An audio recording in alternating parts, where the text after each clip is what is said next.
मुंबई महापालिका निवडणुकीआधी काँग्रेस आणि वंचित बहुजन आघाडी यांच्यात तणाव वाढताना दिसतोय. युती झाली असली तरी वंचित बहुजन आघाडीच्या हट्टामुळे काँग्रेस समोर मोठा पेच निर्माण झाला आहे.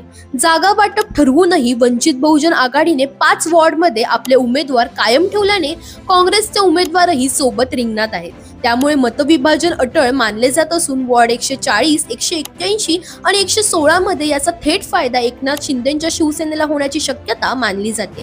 या घडामोडींमुळे उद्धव ठाकरे गटाची धाकधूक वाढली आहे.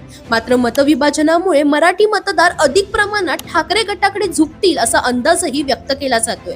दरम्यान वंचित बहुजन आघाडीने परत केलेल्या 16 जागांवर काँग्रेसलाही उमेदवार देता न आल्याने त्या ठिकाणी अपक्ष उमेदवार रिंगणात उतरले आहेत.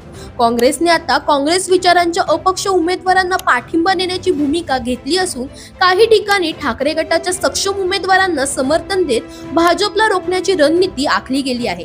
याच पार्श्वभूमीवर राज ठाकरे आणि उद्धव ठाकरे यांनी मुंबई महापालिकेसाठी संयुक्त जाहीरनामा जाहीर केला असून घरकाम करणाऱ्या महिलांना दरमहा 1,500 रुपये आणि मराठी माणसासाठी परवडणाऱ्या घरांचं आश्वासन दिलं आहे. काँग्रेस वंचित बहुजन आघाडी मतविभाजनाचा फायदा नेमका कोणाला होणार? तुमचं मत आम्हाला कमेंटमध्ये नक्की सांगा आणि इंडिया लीडरला फॉलो करायला विसरू नका.